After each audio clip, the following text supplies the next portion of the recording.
It will be so much more beautiful now. Someone as filthy as you fits in a beautiful place like this. I looked blankly at the person who was giving me a victorious smile. My name is Amina, and I'm a housewife in her 50s. About 30 years ago, I married my husband, Jasper, and both of our children had already left the house. Our oldest son is already married and has his own family. Just as I was relieved that my job of raising our kids is done, Jasper asked me for a divorce. It turned out he had been having an affair with a younger woman from his workplace, and she got pregnant. He wanted a divorce so he could be with her. Our kids have already left home, and when I think about my future, being with a young woman is more fun than being with an old woman like you. Sorry, but please agree to the divorce. As Jasper spoke in a casual manner, I couldn't help but let out a sigh. Jasper was always the type to take the easy way out and be easily influenced by others. He doesn't think ahead, and he would try to get through the situation even by lying, or he would run away from troublesome things and try to impose them on someone else. Indeed, he made me take care of our children most of the time, yet he would boast about how involved he was in parenting when he was with people. Because of this, I was always treated as the bad one by my in-laws. When our children were young, and we visited Jasper's parents, he would say, "Listen, she doesn't do anything at home, you know. The house is always a mess, and the cooking is sloppy. So, I have to clean up when I come back from work, and I even have to make breakfast in the mornings. That's why I'm worried about our kids' upbringing." Jasper deliberately told his mother like that, and she took it seriously. It's unacceptable for a wife who is supposed to take care of everything at home to make her hardworking husband do housework when he comes back from work. Jasper works so diligently, so please don't make him do household chores. When they were small and things were hectic, there were times when the house was not always tidy, and sometimes we only had toasts for breakfast indeed. However, Jasper never once helped with the cleaning, and of course, he never prepared breakfast either. In fact, we were both working full-time jobs, and equally tired. But even if I tried explaining that to my mother-in-law, she would retort, "Jasper would never lie. You're just trying to shift everything onto him and have fun yourself. You're a bad wife." In the end, I would always end up being attacked by my mother-in-law. When I got home and complained to Jasper, he responded nonchalantly, "What's the big deal about that? We only meet occasionally, and Mom will be happy if she thinks I'm doing fine. You just need to tolerate it a little. Besides, it's true that you're a bit careless about cleaning and cooking." He said it without caring much, and showed no sign of reflection. As the children grew, we gradually became distant from his parents. Since it was quite a distance to travel by car, though we occasionally received sarcastic phone calls, they never actually came to our house, making things much easier than before. For Jasper, this divorce is probably not a big deal, just a change in the person he lives with. "It's fine if we get divorced, but let's discuss things, like the future and the alimony properly, before formally proceeding with the divorce," I said with a sigh. "The future? It would be just you leaving this house, wouldn't it?" His words made me want to bury my head in my hands. "Since you had an affair, I'll definitely ask for alimony, and we need to divide the shared property properly. Even though there's no mortgage on this house anymore, it's still in both our names. We won't get divorced until all the discussions are done," I declared firmly. To which Jasper grumbled, Yeah, I got it. You're so naggy. You are always like that, and that's why I'm leaving you." He made a displeased face while saying that, and honestly, I was fed up with Jasper's personality too. I thought about arguing back, but decided to stay silent as it seemed troublesome. After that, Jasper and I discussed various matters, and were able to reach a mutual understanding for our divorce. A few days after the divorce, I had some business to attend to, so I took the day off from work and was walking across the bridge near my house. When I was about halfway across, I noticed an elderly woman peering down into the river, over railing. At first, I didn't think much of it, and was going to pass by, but to my surprise, she tried to climb over the railing. Her body was not lifting properly and she was flailing about, but she was clearly acting strangely, so I couldn't help but talk to her. "Hello, ma'am. What are you doing up there?" I said as gently and slowly as possible. She replied, still looking downward, "Oh, it's nothing. Sorry for showing you something strange." I said cheerfully, "It's all right, but it's dangerous to be up there. Would you like to talk a bit?" I asked. The elderly woman responded in a quiet voice, "Thank you. I guess spending a little time together won't hurt." As we walked side by side, I contemplated what to do. She told me that she was not from this area, and apparently she was walking while lost in thought, and she ended up coming to that bridge. "I've lost my husband, with whom I'd been for so many years, and I've been feeling quite lonely. Sometimes, I can't help but think, it might be easier to be with him again," she confided. Had I not approached her, was she planning to jump off the bridge? Although it wasn't the dead of winter, the weather outside was still chilly. I would be worried if I leave this elderly woman who must be tired from all the walking outside for too long. Additionally, her face looked somewhat familiar, as if I knew her from somewhere. Feeling guilty about just walking away, I suggested, "My home is nearby. Would you like to stop by my house and talk for a little while?" I asked her. She seemed taken aback for a moment, but then smiled and said, "Is that all right? I'm so happy.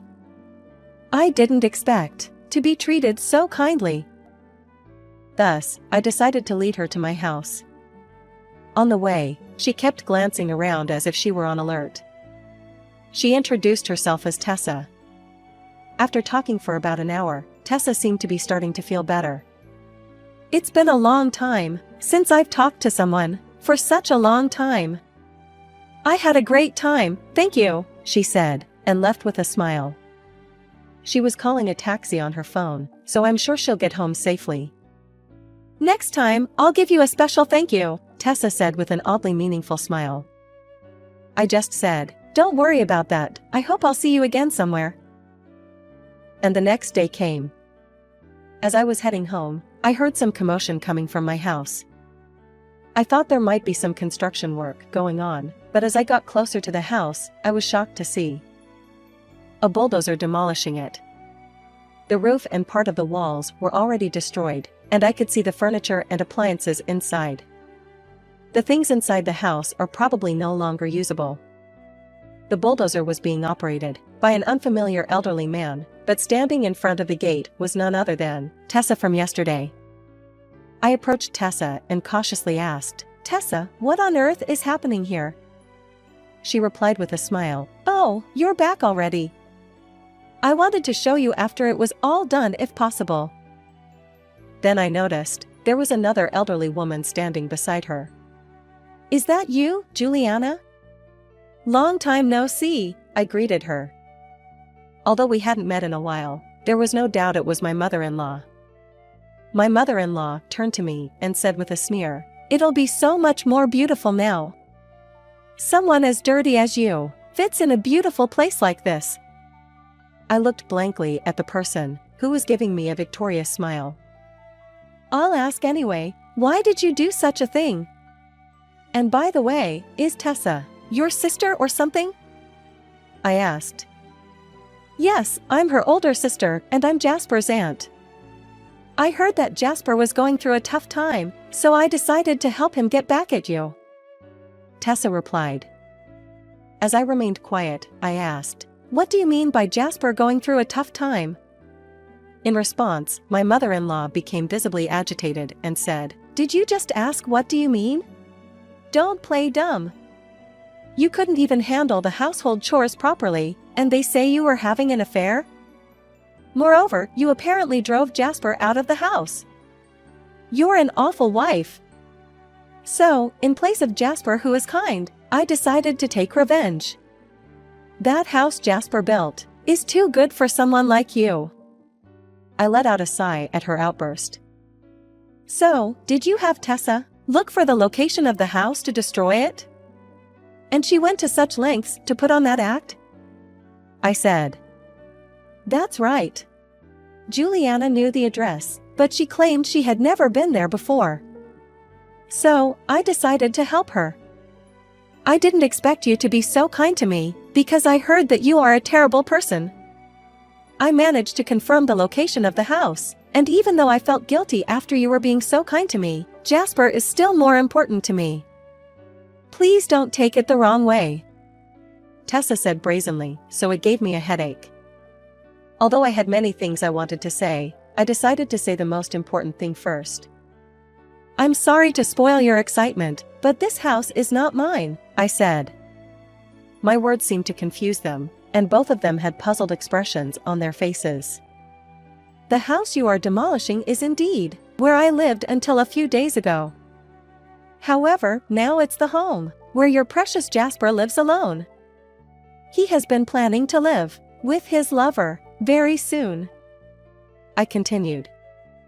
Perhaps they finally understood the situation, and their faces turned pale. Tessa screamed. No, that can't be. Yesterday, you brought us here, and even had a key.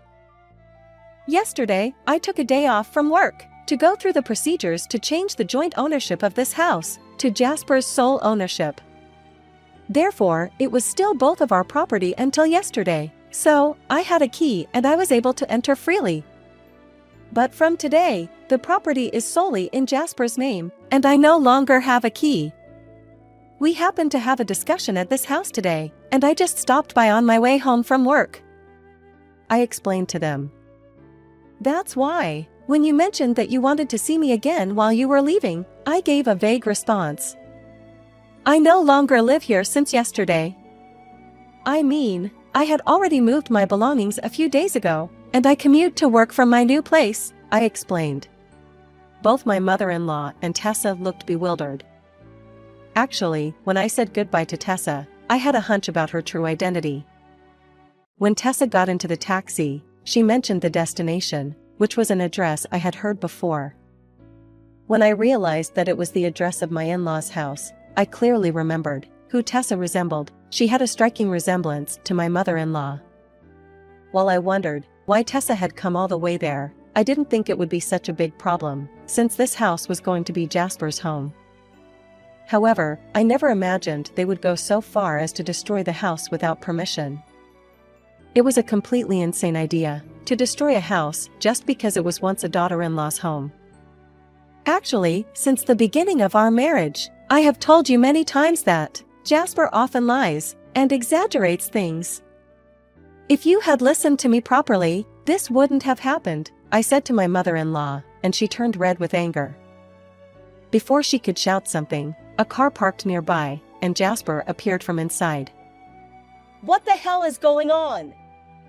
Why is the house being destroyed? Jasper shouted in a panic. Jasper, didn't you try to deceive your mother with some vague lies? Upon hearing that, Jasper turned towards me, and finally, he noticed the presence of his mother and Tessa. Wait, why are both Mom and Auntie here? What's going on? Jasper asked. With a deep sigh, I said, You see, you lied to cover up your affair, and your mother went berserk and destroyed the house. It's like a divine punishment for always making me the villain. So, accept it gracefully. Jasper's expression turned perplexed. What? What are you talking about? I don't understand. More importantly, what are we going to do about the house? Did Mom and Auntie do this? As my mother-in-law heard his words, her shoulders trembled. No, that's not true, Jasper. It was Amina who... She tried to explain. But Tessa interrupted her. Hold on, Juliana. That's not what you told me. I helped you because you told me that Amina was a bad woman. What are you going to do now? She started blaming her. As the argument between my mother-in-law and Tessa began, Jasper turned to me and pleaded, Come on, Amina, let's give it another try, shall we? We built that house together, didn't we? If we're together, we can build another one, right? Besides, you won't be able to find somebody to marry, will you? I scoffed at his words and retorted, "What nonsense are you spouting? Why would I get back together with someone who lies and runs away from his problems, and whose mother does things like this? Just try your best to find a place to live, okay? The furniture and appliances inside are probably unusable by now. Why don't you ask your mother to take responsibility and live at their house for a while?" In response to my cold remark, Jasper burst into tears. I don't even have a house anymore. What am I supposed to do? Amina, please help me. You and I are on the same side, aren't we? He pleaded with me, almost kneeling, but I responded coldly, "You have lied and deceived so many times that now it's coming back to bite you. Besides, the divorce papers have already been submitted, and you and I are no longer together, so I have no obligation to help you." With that, I just left. I don't think that I can have a discussion with Jasper today. As I walked away, I could hear the voices of Tessa, Jasper, and my mother-in-law, all yelling at each other. Perhaps due to the commotion, the bulldozer had stopped moving. Half-demolished house might be better than completely destroyed house, I thought. After things settled down, I met Jasper once, but the house was beyond repair, so they had it demolished and turned into an empty lot. He's currently staying at his parents' house. Despite being family, he's planning to demand proper compensation from his mother. However, since she's elderly, it's unlikely she can pay the same amount as the house is worth in compensation. We divided the shared property equally, and though it was less than average, he did pay me alimony. The house he was supposed to live in is gone, so he probably doesn't have much to live on. When I met him in his worn-out suit, he once again asked for reconciliation, but I firmly refused. Since it was originally caused by the lies Jasper told, and the fact that he was having an affair, it seems brazen to me that he wants to get back together with me. Though Jasper didn't mention it, according to our children, his lover had apparently dumped him. It's no surprise that a man in his 50s, who is financially strapped, living with his elderly mother, gets dumped by a young girlfriend. My mother-in-law and Jasper are apparently arguing every day. Of course my mother-in-law, who destroyed the house, is to blame, but it was Jasper's lie that caused the damage in the first place. They probably won't reflect on their actions, but I hope they can at least live without causing trouble for others. As for myself, I'm thoroughly enjoying living alone. Although Jasper was never violent, he did involve others and painted me as the villain. Only after being apart did I realize how much stress that caused me. It was a form of emotional abuse, in a way. The children visit me occasionally, and now I spend each day in peace,